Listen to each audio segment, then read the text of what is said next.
For our blue oval fans out there, I'm going to show you how easy it is to install one of Holley's OEM style EFI fuel tank modules with a 255 liter per hour fuel pump.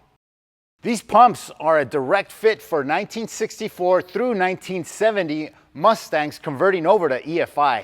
Holley's OEM style EFI fuel tank module comes with 3 float arms that's going to cover 64 through 1970 Mustang tanks. Today we're using a 64 through 68 Mustang tank.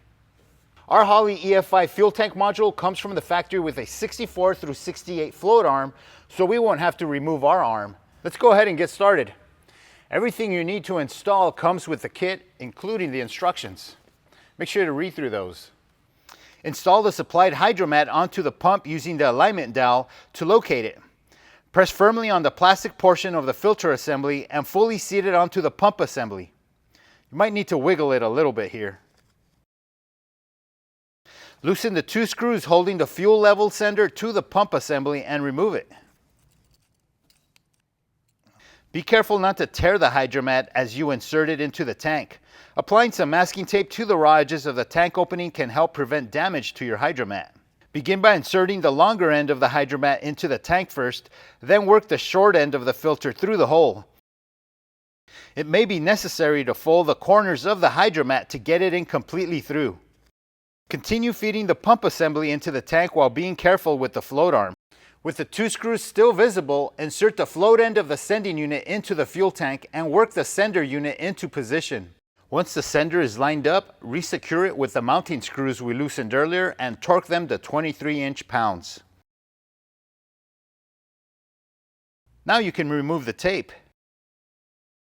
Feed the included O-ring gasket over the wiring harness and then stretch it around the bulkhead plate. Make sure the O-ring is centered in the opening of your fuel tank. Take the included locking ring and feed it through the electrical connection and the feed line, then position it over the tank opening.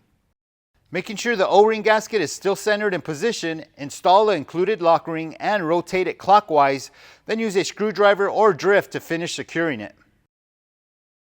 Now that we got our Holley EFI fuel pump in place, now it's time to move on to the electrical part of the work. Make sure to use a 30 amp relay and a minimum of 12 gauge wiring to the fuel pump.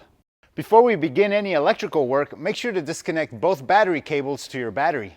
You're going to want to mount all relays and switches in a convenient location away from exhaust heat. With the included pigtail harness, we're going to go ahead and plug it into the fuel pump wiring connector. Make sure it clicks. You're going to connect the black wire of the harness directly to the battery ground. The gray wire is the positive power for the pump and should be connected to the power wire coming from your relay.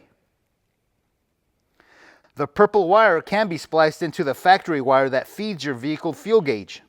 And the black wire with the white tracer should be connected to a chassis ground. Make sure to grind off any paint or primer to ensure a good solid ground. Be sure to route all electrical wires away from moving components and drivetrain, especially all exhaust components. Protect exposed wires from road debris and abrasion. Thanks for watching. For more information on Holley EFI products, visit our website at holley.com.